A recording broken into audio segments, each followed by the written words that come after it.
PH scale से संबंधित कुछ खास बातें। पीएच स्केल काम तो करता है, लेकिन क्या क्या इससे खास बातें होती हैं इनको जानते हैं। हाइड्रोनियम आयन की सांद्रता जितनी अधिक होगी उसका पीएच उतना ही कम होगा। जितनी ज्यादा हाइड्रोनियम आयन की सांद्रता ज्यादा होगी, जितना ज्यादा हाइड्रोनियम आयन होगा, H पॉजिटिव आयंस होगा, उसका पीएच उतना ही कम होगा। इसका मतलब देखिए सबसे ज्यादा जो हाइड्रोनियम आयन है वो इस जगह पर है और सबसे कम जो वैल्यू है पीएच की वो इसी पॉइंट पर है। तो जितनी ज्यादा हाइड्रोनियम आयंस की मात्रा होगी उतना ही कम पीएच की वैल्यू होगी। किसी भी उदासीन विलयन के पीएच का मान 7 होगा। किसी भी उदासीन मतलब जो ना तो आपका अम्ल है ना ही आपका क्षार है, कोई भी ऐसा विलयन होगा तो उसका मतलब क्या है, ना तो उसके अंदर H पॉजिटिव आयंस की मात्रा ज्यादा है ना ही उसके अंदर OH नेगेटिव आयंस की मात्रा ज्यादा है, तो वो कैसा पदार्थ होगा, एक उदासीन पदार्थ होगा और उसका मान कितना होगा 7, जो कि 0 और 14 के बिल्कुल बीच में होगा। यदि पीएच स्केल में किसी विलयन का मान 7 से कम है तो यह अम्लीय होगा। 7 से कम होने पर H पॉजिटिव आयंस की सांद्रता बढ़ती है, अर्थात अम्ल की शक्ति बढ़ रही है। किसी भी पीएच स्केल में विलयन का मान 7 से कम है, अगर हम लोग विलयन जो है उसका मान अगर 7 से कम आता है तो इसका मतलब है विलयन कैसा विलयन है, अम्लीय विलयन है। 7 से हम जैसे इधर की तरफ आएंगे, जितना भी इधर की तरफ आएंगे और जितना उधर की तरफ जाते जाएंगे, हमारे अम्ल की जो शक्ति होगी, जो प्रबलता होगी वो बढ़ती जाएगी। इस पॉइंट पर आके सबसे ज्यादा खतरनाक जो अम्ल होता है वो हमें इसी पॉइंट पर मिलता है। इधर जो हमारे होता है 7 पर एकदम आपका उदासीन पदार्थ होता है, 6 पर थोड़ा बहुत दुर्बल अम्ल होता है, 5 पर थोड़ा और कम दुर्बल होता है और जैसे तो उधर बढ़ते जाएंगे हमारे अम्ल की प्रबलता बढ़ती जाएगी। क्यों? क्योंकि H पॉजिटिव आयंस की मात्रा बढ़ती जा रही है, जिसकी वजह से पीएच स्केल का नंबर कम होते जा रहा है। यदि पीएच का मान 7 से अधिक है वह क्षार होगा। 7 से अधिक होने पर OH नेगेटिव आयन की सांद्रता बढ़ती है, अर्थात क्षारक की शक्ति बढ़ रही है। अगर पीएच का मान अगर हमारा 7 से अधिक आता है, 7 से ज्यादा आता है, तो इसका मतलब जो हमारा पदार्थ है वह क्षार होगा। कैसा होगा? क्षार। ऐसा क्यों हो रहा होगा? क्योंकि 7 से आगे जब हम जा रहे होंगे H पॉजिटिव आयंस की मात्रा घट रही होगी और जब H पॉजिटिव आयंस की मात्रा घट रही है तो OH नेगेटिव आयंस की मात्रा बढ़ रही है और OH नेगेटिव आयंस की मात्रा बढ़ने का मतलब क्षार की जो शक्ति है, जो क्षार की प्रबलता है वो बढ़ती जा रही है। इसी प्रकार से 7 से हम उधर की तरफ जब जाते हैं तो हमारा जो क्षार हमें मिलता है, जैसे जैसे उधर जाते हैं जो 14 पर जो हम लोग को क्षार मिलेगा वो एक बहुत ही ज्यादा प्रबल क्षार होता है। 8 का जो क्षार होता है वह बहुत दुर्बल, बहुत ज्यादा दुर्बल क्षार होता है। उसके आगे जैसे जैसे बढ़ते जाएंगे क्षार की प्रबलता बढ़ती जाएगी। तो इस प्रकार से होता है हमारा पीएच स्केल काम करता है। 0 से 7 तक जो पदार्थ होगा अम्लीय पदार्थ होगा, 7 से 14 तक हमारा जो पदार्थ होगा वह आपका क्षारीय पदार्थ होगा और 7 पर जो पदार्थ होगा, वैसा 7 नहीं, 7 से थोड़ी कम वैल्यू होती है, 6.5 से लेकर हम लोग बोल सकते हैं 7.5 तक जो हमारा पदार्थ होता है वह कैसा होता है, आपका उदासीन होता है, ना ये अम्ल है ना ही ये क्षार है। इस प्रकार से हमारा जो पीएच स्केल होता है काम करता है। ये जो पीएच है ये हमारे दैनिक जीवन में, हमारी रोजमर्रा की जिंदगी में भी कई तरीकों से इन्वॉल्व रहता है। उसी को पढ़ते हैं दैनिक जीवन में पीएच का महत्व। एक नहीं बहुत प्रकार से ये जो है इसका महत्व होता है। सबसे पहला रक्त और हमारा शरीर। हमारे शरीर के अंदर रक्त होता है, खून होता है, ये भी पीएच से रिलेटेड होता है। हमारा शरीर 7.0 से 7.8 पीएच परास के बीच कार्य करता है। जीवित प्राणी केवल संकीर्ण पीएच परास रेंज में ही जीवित रह सकते हैं। हमारा जो शरीर है, जो हमारा रक्त है, ये खाली एक रेंज के बीच में काम करेगा। जो रेंज क्या होनी चाहिए? 7.0 से 7.8 के बीच में। मतलब हमारा जो खून है यह एक आपका जो हमारा रक्त है ये एक उदासीन पदार्थ है, एक न्यूट्रल पदार्थ है। यही रेंज होनी चाहिए हमारे खून की। इससे ज्यादा या फिर इससे कम की रेंज पर हमारा खून जो है वह कार्य नहीं करता है। तो हमारा रक्त या फिर हमारा शरीर दोनों के दोनों पीएच से बहुत ज्यादा रिलेटेड होते हैं कि एक वैल्यू के ऊपर काम करेंगे, इससे ज्यादा वैल्यू होगी तो देखिए जानलेवा हो सकता है और अगर इससे कम होगा तो भी जानलेवा हो सकता है, प्राणी जीवित ही नहीं रह सकता। दूसरा होता है हमारा मिट्टी का पीएच। हम सबके गार्डन होते हैं, आपका बगीचे होते हैं या फिर खेत बगियार होते हैं, सबके अंदर मिट्टी होती है। तो मिट्टी का जो पीएच होता है वो क्या होता है? अच्छी उपज के लिए पौधों को एक विशिष्ट पीएच परास की आवश्यकता होती है। मिट्टी में अम्लीय या क्षारीय गुण बढ़ जाने से पौधे को नुकसान पहुंचता है, जिससे फसल अच्छी नहीं होती है। मिट्टी जो होती है उसके अंदर जो आपके पीएच का जो रेंज है वो भी एक रेंज के ऊपर ही काम करती है। जो मिट्टी होती है हमारी, किसी भी मिट्टी के अंदर अगर आपका क्षारीय क्षमता बढ़ जाए या फिर आपका अम्लीय क्षमता बढ़ जाए तो उसकी वजह से जो मिट्टी होती है खराब हो जाती है। इसी वजह से आपने सुना होगा आपके घर में कभी पौधे वगैरह, आपकी मम्मी हमेशा मना करेंगी कि किसी पौधे में कभी साबुन का पानी नहीं डालना चाहिए। क्यों नहीं डालना चाहिए? क्योंकि साबुन क्या है, आपका क्षार होता है। उस साबुन के पानी को आप उस पौधे में डालेंगे तो वो पौधा जो है जल जाएगा। क्यों जल जाएगा? क्योंकि मिट्टी की जो उपजेयता थी वो खराब हो गई। क्यों खराब हो गई? क्योंकि मिट्टी जो थी वह एकदम उदासीन होनी चाहिए, ना तो वह अम्लीय होनी चाहिए, क्षारीय होनी चाहिए। आपने लेकिन जब उसमें साबुन का पानी मिलाया तो वह क्षारीय हो गई।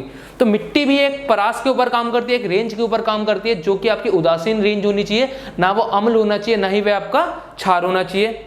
यदि किसी स्थान की मिट्टी का पीएच कम या अधिक हो तो किसान उसमें आवश्यकता अनुसार अम्लीय या क्षारीय पदार्थ मिलाते हैं। कई बार क्या होता है, किसी मिट्टी का अम्ल या फिर क्षारीय जो आपकी रेंज होती है, जो परास होता है, वह कम या ज्यादा हो जाती है। तो ऐसे केस में क्या होता है, किसान जो होता है उसके अंदर बहुत सारे फर्टिलाइजर्स आते हैं, खाद आते हैं, जिनको मिलाकर, यूरिया का नाम सुना होगा आप सब लोगों ने, यूरिया वगैरह ऐसे बहुत सारे होते हैं जिसको मिलाकर हम लोग क्या करते हैं, इसको या तो अम्लीय कर देते हैं अगर हम लोग को अम्लीय करना है, और अगर क्षारीय करना है तो क्षारक वाला पदार्थ मिलाकर क्षारीय कर देते हैं। तो इस प्रकार से जो मिट्टी होनी चाहिए हमारी, ना क्षार होनी चाहिए ना अम्ल होनी चाहिए, वरना उसकी उपज खराब हो जाएगी और हमारे पौधे खराब हो जाएंगे। अगला है हमारे पाचन तंत्र का पीएच, डाइजेस्टिव सिस्टम का हमारे पीएच। यह अत्यंत ही रोचक है कि हमारा उदर स्टमक हाइड्रोक्लोरिक अम्ल पीएच 1.2 उत्पन्न करता है। यह उदर को हानि पहुंचाए बिना भोजन के पाचन में सहायक होता है। ये बहुत इंटरेस्टिंग बात है कि हमारा जो पेट है, जो उदर है, ये एक तरीके का अम्ल प्रोड्यूस करता है, उत्पन्न करता है। वो भी छोटा मोटा अम्ल नहीं, एक बहुत ज्यादा प्रबल अम्ल जो कि होता है हाइड्रोक्लोरिक अम्ल, जिसका काम क्या होता है, हम लोग जो भी खाना खाते हैं वो जो खाना पचाने की जो क्रिया होती है वो यह अम्ल करता है हमारे पेट को बिना हानि पहुंचाए। अब आप लोग खुद सोचिए, जो हमारा पेट होता है ये हमारे खाल से बना हुआ है, और मैंने बोला था ये HCl जो हाइड्रोक्लोरिक अम्ल है ये बहुत ज्यादा आपका प्रबल अम्ल है। इतना ज्यादा प्रबल अम्ल होता है कि आपकी खाल पर अगर ये गिर जाए तो आपकी जो हड्डी है वो तक बाहर आ सकती है, इतना ज्यादा प्रबल अम्ल होता है। उसके बावजूद हमारे पेट के अंदर ही हमारे पेट को बिना हानि पहुंचाए कार्य करता है, और इसका काम क्या होता है, खाने को पाचन क्रिया को मदद करना। वहीं अपच की स्थिति में उदर अत्यधिक मात्रा में अम्ल उत्पन्न करता है, जिसके कारण उदर में दर्द एवं जलन का अनुभव होता है। इस दर्द से मुक्त होने के लिए एंटासिड जैसे क्षारकों का उपयोग किया जाता है। यह एंटासिड अम्ल की मात्रा को उदासीन करता है। कई बार क्या होता है, खाना अच्छे से पच नहीं पाया। अपच की स्थिति में क्या होगा, जब खाना अच्छे से पच नहीं रहे, हमारा जो उदर होगा वो ज्यादा मात्रा में अम्ल को रिलीज करना चालू कर देगा, उत्पन्न करना चालू कर देगा। और जब अम्ल की मात्रा बहुत ज्यादा हो जाएगी तो उस कारण क्या होगा, हमारे पेट में दर्द एवं जलन होने लग जाएगी। सब लोगों को पता है एसिडिटी का नाम सब लोगों ने सुना होगा। एसिडिटी के अंदर जिसके भी आप लोग तो बच्चे हैं, आपके घर में किसी को अगर होती होगी तो उनसे पूछेगा कि कितना दर्द होता है और कितनी ज्यादा जलन होती है। तो एसिडिटी जो होती है एक तरीके की बीमारी होती है, जो किस वजह से होती है, जब अपच की स्थिति में हमारा पेट जो है बहुत ज्यादा मात्रा में अम्ल प्रोड्यूस कर देता है, उस दौरान एसिडिटी होने लग जाती है, बहुत ज्यादा कष्ट में ही होती है ये। तो इस कष्ट को दूर करने के लिए एंटासिड का उपयोग कराया जाता है। एंटासिड मतलब एसिड का बिल्कुल उल्टा। और इस काम के लिए किसका उपयोग कराया जाता है, दुर्बल क्षारकों का। हम लोग बहुत ज्यादा प्रबल क्षारक का उपयोग नहीं करते हैं, दुर्बल क्षारक का प्रयोग करते हैं, जो कि उसको उदासीन कर देता है, और उदासीन करके हमारी पाचन क्रिया को अच्छा करता है और अम्ल की मात्रा कम करता है।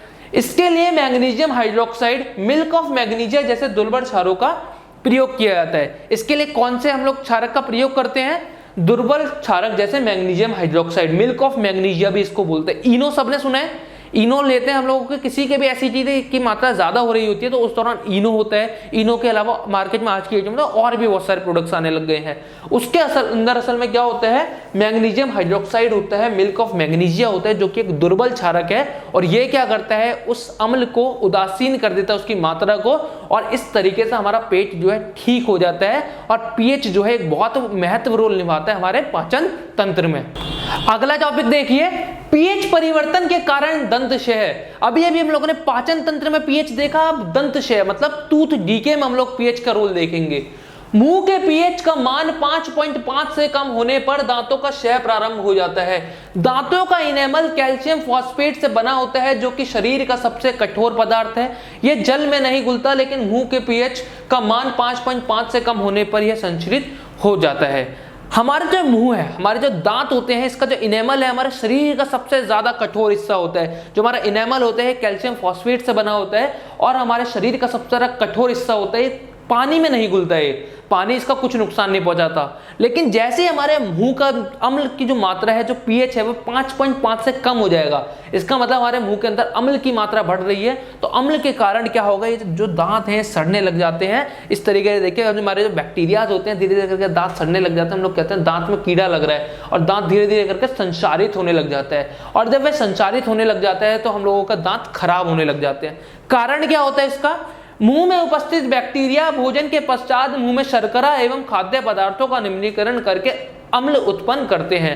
हमारे मुंह के अंदर जब खाने थोड़ा बहुत रह जाता है, थोड़ा बहुत खाना रह जाता है, तो खाने के ऊपर हमारे मुंह के अंदर कुछ बैक्टीरियाज होते हैं, वो बैक्टीरियाज उसका निम्नीकरण करते हैं और उस खाने को किस में तोड़ देते हैं, अम्ल में तोड़ देते हैं। और अम्ल में तोड़ने के कारण क्या हुआ, हमारे मुंह की अम्लीयता बढ़ गई, हमारे मुंह का एसिडिक नेचर बढ़ गया। एसिडिक नेचर बढ़ने के कारण हमारे मुंह के अंदर 5.5 से आपका जो पीएच था वो कम हो जाता है। और जैसे ये पीएच 5.5 से कम होने लग जाता है, हमारे जो दांत होते हैं धीरे धीरे करके संचारित होने लग जाते हैं और सड़ने लग जाते हैं।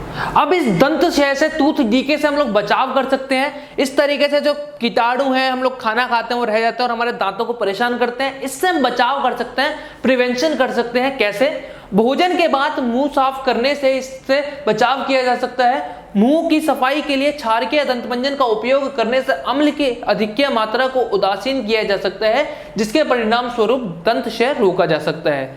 हमारे भोजन के बाद क्या कीजिए, मुंह को साफ कीजिए, खाना खाइए उसके बाद मुंह को साफ कीजिए, मुंह कुल्ला कर लीजिए। उससे क्या होगा, दांतों के बीच में आपका खाना रहेगा ही नहीं। जब खाना ही नहीं रहेगा तो जो बैक्टीरियाज होंगे वो आपके दांतों के अंदर रिएक्शन ही नहीं कर पाएंगे, और जब रिएक्शन नहीं कर पाएंगे तो अम्ल प्रोड्यूस नहीं करेंगे।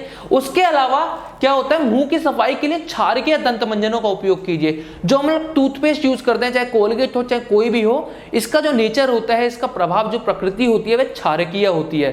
क्यों क्षारकीय होती है, ताकि हमारे मुंह के अंदर अम्ल की मात्रा, अधिकतम मात्रा, जो अम्ल की मात्रा बढ़ गई है उसको उदासीन कर देते हैं। और उदासीन करने की वजह से क्या होता है, हमारा मुंह का जो नेचर होता है दोबारा से न्यूट्रल हो जाता है, उदासीन हो जाता है, जिससे दंत क्षय रोका जा सकता है। इसी वजह से बोलते हैं कि रोज सुबह आपको क्या करना चाहिए, ब्रश करना चाहिए। आप ब्रश करेंगे सुबह शाम तो उससे क्या होगा, आपके दांत भी खुश रहेंगे, दंत क्षय नहीं होगा।